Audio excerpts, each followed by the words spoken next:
আসসালামু আলাইকুম, সবাইকে স্বাগতম আরেকটা নতুন ভিডিওতে।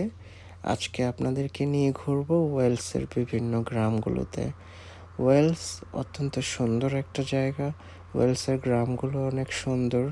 এই যে দেখতেছেন প্রাকৃতিক পরিবেশ, দুই পাশে ভেড়ার খামার, এই সাদা সাদা যেগুলো দেখা যাচ্ছে, এই যে রাস্তার মধ্যে ভেড়া, এগুলা কেউ যদি নিয়ে যায়, আমি যেমন একটা গাড়িতে করে যদি নিয়ে যাইতাম ধরে, কেউ দেখার মতো নাই। কারণ আপনার এই যে এই ভিডিওটা একটু লং, এক শটের অনেকটা লম্বা ভিডিও। তাদের ভিডিওতে দেখতে পাচ্ছেন যে এখানে কোনো মানুষজন নাই, কেউ নাই। 2-2.5 মিনিট ড্রাইভ করার পরে আমাকে অপোজিট সাইড থেকে কেউ পাস করলো না। আর আমার পিছন সাইডেও কোনো গাড়ি আমাকে ফলো করতেছিল না। সো আমি যদি চাইতাম যে একটা ভেড়া এখান থেকে ধরে নিয়ে যাইতে, আমি খুব সহজে এখান থেকে ধরে নিয়ে যেতে পারতাম। এতটাই মানে নীরব একটা নির্জন একটা গ্রাম। অনেক ফার্মার, অনেক ভেড়া, দুই পাশে লক্ষ্য করবেন এই যে সাদা সাদা, এগুলো সবগুলোই ভেড়া।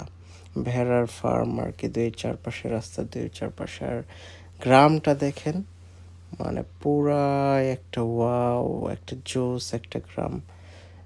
মানে পাহাড় পর্বতে ঘেরা চারপাশ দিয়ে, মানে এখানে থাকলেই তো অন্যরকম একটা ফিলিংস কাজ করে। মানে আমার আমি গ্রামগুলোতে ঘুরতে ঘুরতে এরকম একটা অবস্থা হয়ে গেছে যে আমার মন চায় এখন শুধু গ্রামে চলে যাই। মানে খুবই ভালো লাগে ওয়েলসের গ্রামগুলা। এই যে একটা ফার্ম, এটা আমার সামনে, এই যে এটা ফার্ম একটা। এই যে দেখেন ফার্মের সামনে এখানে কুত্তা আর হলো গিয়ে যে মুরগিগুলা ওপেন, মানে রানিং করতেছে, ওই যে আরেকটা মুরগি। সো গ্রাম, বাংলাদেশের গ্রামে যেমন মুরগি থাকে বা কুত্তা থাকে, এরকম এখানে ওই যে রাস্তার মধ্যে দেখলাম ছাড়া মুরগি, ছাড়া কুত্তা। খুব বেশি ছাড়া মুরগি দেখা যায় না, যাদের মুরগি আছে তারা মূলত বাসায় পালন করে। ফ্রি রেঞ্জ এগ হোক অথবা ফার্ম হোক, মানে একটু বাড়ির ভিতরে পালন করে, যাতে মুরগিগুলা বাহিরে চলাফেরা করতে না পারে।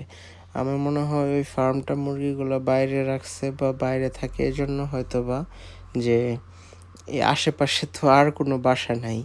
ওই যে একটা বাসা দেখাইলাম, শেষ।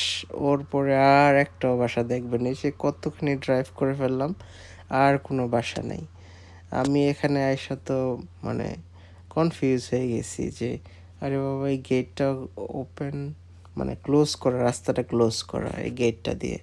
আমি ভাবলাম যে আমি কি ভুল রাস্তায় চলে আসলাম। আবার রাস্তাটা এত সরু যে আমি যে এখানে রিভার্স করে চলে যাব আবার সেই শুরুতে, সে অবস্থাও নেই, কারণ অনেকখানি পথ আমি চলে আসছি। ভাবলাম যে রিভার্স, পিছনে যাওয়া যাবে না, রিভার্স করা যাবে না, গেটটা খুলে আমি চলে যাই। তো আমি গেটটা খুলে নিজে নিজে চলে যাচ্ছি। একটা গরুর ফার্ম, যেহেতু সামনে সূর্য ছিল, তাই গরুগুলা ঠিকমতো বোঝা যাচ্ছে না। এখানে অনেকগুলা গরু, প্রায় 200-র মতো তো গরু হবেই এখানে। মানে যেতে যেতে ভাবলাম যে গরুগুলা দেখাই। এই গরুগুলাকে দেখলে মানে মায়া লাগে যে আশেপাশে কেউ নাই, গরুগুলো একা এই মাঠে ছেড়ে দিছে সকালবেলা। দেখতে পারতেছেন যে অনেক কুয়াশা ছিল আমি যখন ঘুরতে গেছিলাম, প্রচুর কুয়াশা, এবং কুয়াশার জন্য আসলে বাইরে দেখা যাচ্ছিল না। তারপর যখন বেলা হয় একটু, তারপর সূর্য উঠছে। এটা টিপিক্যাল বাড়িঘর ওয়েলসের, একটু পুরানা একটা পাখির বাসা।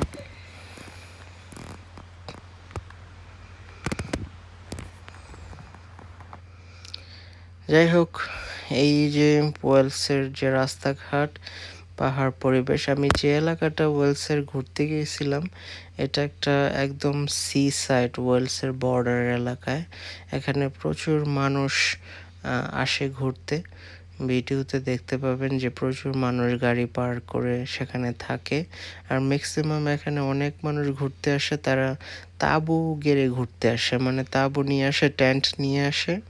তারপর টেন্ট নিয়ে এসে এখানে পাহাড়ের নিচে অথবা লেকের পাশে এখানে টেন্ট গেড়ে রাত্রি যাপন করে, আবার সকালবেলা উঠে তারা নিজেদের মতো ঘোরাফেরা করে, তারপর হাইকিং করে ওই পাহাড়গুলোতে, উঁচু উঁচু যে পাহাড়গুলো দেখা যাচ্ছে দল বেঁধে গিয়ে ওই পাহাড়গুলোতে উঠে হাইকিং করে, লাঠি টাঠি নিয়ে আসে, পানি টানি সাথে করে নিয়ে যায় হাইকিং করে। আমি নিজেও হাইকিং অনেক বেশি পছন্দ করি, আর আমি চাই যে কোনো এক সময় হাইকিংয়ে যেতে। মারিয়াকে নিয়ে যেতে পারি না, বিকজ মারিয়া তো পাহাড়ে উঠতে পারবে না, মানে বা ছেলেরা গেলে হয়তো পাহাড়ে হাইকিং করা যায়। এখানে দেখেন, মানে পাহাড়ের মধ্যে মেঘ ছুঁয়ে আছে আর মেঘের মধ্যে দিয়ে আমি যাচ্ছি। ওয়াও, মানে জিনিসটা ভাবতেই কেমন কেমন লাগে, একটা অ্যাডভেঞ্চার ফিল, খুবই ভালো। আর ওয়েলস বা ইংল্যান্ডের বা স্কটল্যান্ডের বিভিন্ন ভিডিও আপনাদের সাথে শেয়ার করি, কারণ সবাই তো শেয়ার করে শহরের ভিডিও, যারা লন্ডন থাকে, ম্যানচেস্টার থাকে বা বার্মিংহাম থাকে, বাট ইংল্যান্ডের খুব কম মানুষই আছে যারা আপনাদেরকে কান্ট্রি সাইড দেখাবে। তো ভিডিওগুলো করার উদ্দেশ্য হলো গিয়ে আপনারা ইংল্যান্ড, ওয়েলস বা ইউনাইটেড কিংডমের গ্রামের মানুষের জীবন সম্পর্কে কিছুটা ধারণা পাবেন, আর নিজের সাথে ওদের একটু তুলনা করতে পারবেন যে ওরা কেমনভাবে থাকে আর আমরা বাংলাদেশের গ্রামের মানুষগুলো কেমনভাবে থাকি।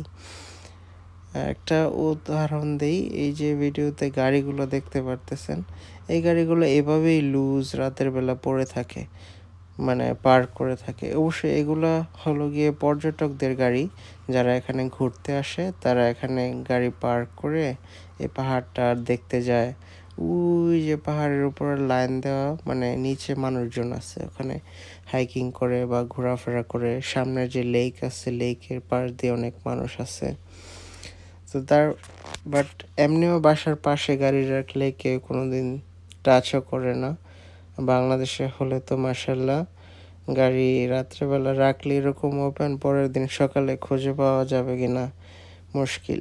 এই যে বাড়িটা একটা ফার্মে, যে এখানে আমি দেখতে পাচ্ছেন ভিডিওতে, পাহাড়ের একদম নিচে। আমার খুব ইচ্ছা, আমার যদি কেউ বলে আমি তোমাকে টাকা দিব এনাফ, তুমি এই জায়গাটায় থাকবা, আমি এক কথায় রাজি হয়ে যাবো যে ওকে ভাই, আমাকে টাকা পয়সা দেন, কিছু বাজার সদাই করবো, 1 মাসের বাজার করে ফেলবো একবারে,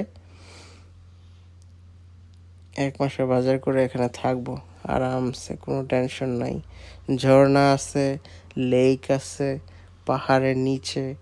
এই যে বাড়িটা দেখেন, আমি জুম করে দেখাচ্ছি, এই একটা বাড়ি ছাড়া এখানে, মানে এই পাহাড়ের নিচটাতে মাত্র 2টা মনে হয় বাসা। এই ঠিক উপরে ঝর্ণা, পাহাড়ের ঝর্ণা, ন্যাচারাল ওয়াটার প্রবাহিত হয়ে যাচ্ছে, খুবই সুন্দর। আমি আসলে এই সমস্ত জায়গাগুলোতে থাকতে অনেক বেশি পছন্দ করি। আর জায়গা যাইতে চাইতে ছোট ছোট টাউন সেন্টার পড়ে, টাউন সেন্টারগুলো খুব বেশি বড় না, ওই কয়েক হাজার মানুষের বসতি, তারপরে আবার সেই চিরচেনা গ্রামীণ ঐতিহ্য। যাই হোক, আশা করি ভালো লেগেছে। আরেকটা ভিডিওতে দেখা হবে। আল্লাহ হাফেজ।